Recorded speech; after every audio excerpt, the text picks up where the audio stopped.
Hey guys, Sparks back with another Goddess Victory Nikke video, and we are going to do a quick analysis of Rosanna's skills and see if she's worth spending your gems on.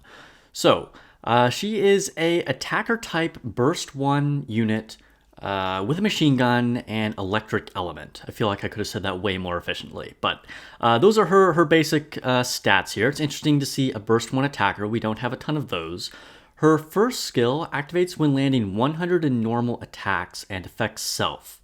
It activates an effect called Concealment, which prevents herself from being targeted by any attacks for 10 seconds, but it loses the effect if she takes damage. This is very similar to like how Viper works, so potentially like AoEs could still hit her. It will also increase her crit rate for 3 seconds.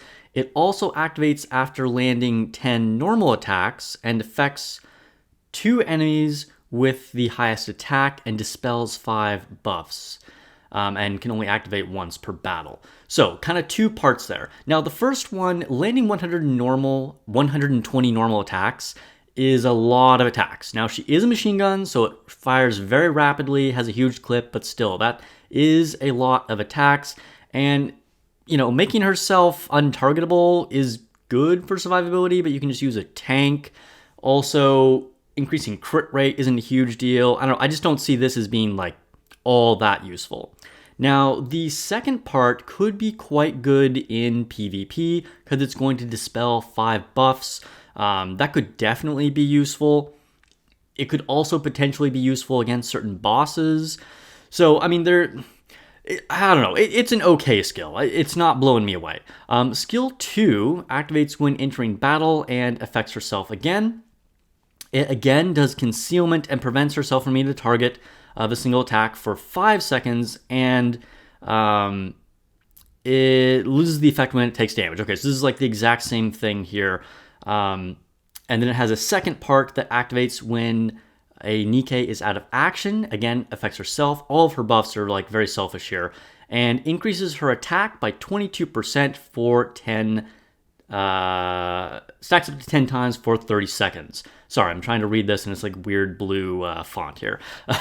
Anyway, this is pretty good. You know, increased attack, that is definitely good. And also fills the burst gauge by 36%, which is also very good. So I would say in general, this is a more useful attack. Again, going to be good in PvP. It's going to help you burst faster. You know, is also good in PvE, but probably even better in PvP.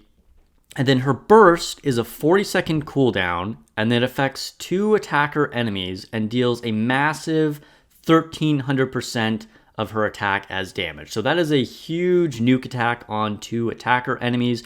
Obviously, this is PvP focused. You know, maybe you can like nuke their Scarlet before they have a chance to burst. So very, very strong there. Now, it has a second effect, affects the same targets when Concealment is active, and it will deal an additional 560% of attack as additional damage. So she's probably going to destroy whatever she hits with this. Very powerful. The thing is, it's a 40-second cooldown. Now, I think the ideal thing here is that you never have to burst again. A lot of times this can happen with arena fights. You know, you only burst once, you don't even have to worry about it. And I think that's definitely the goal here.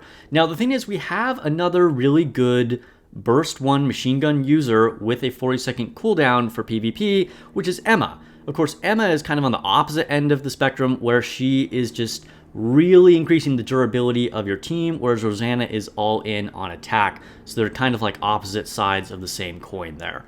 I don't know, Rosanna seems pretty good, but not amazing. I think that she is a unit that you could skip, particularly, you know, we all probably spent a lot of gems on Dorothy, then maybe we spent even more gems on the bunnies. You know, I don't know. I wouldn't see it being worth buying a bunch of extra resources to pull on her. I'm a big fan of her design. She's popping out of that vest that she's wearing. I like the tattoo there on her stomach, and she'll definitely go on the wish list for me. I'm even someone who loves PvP, but I don't know. I have a hard time saying that she will actually be worth it. Plus, we're going to have some spicy things coming up here, probably like some summer units and near, so keep that in mind. And yeah, let me know what you think. Have I misread her? Are there like, you know, skills doing something more that I don't see here? Again, I think she's pretty good, but I think she is definitely skippable. And let me know in the comments below if you are planning to pull for her or not.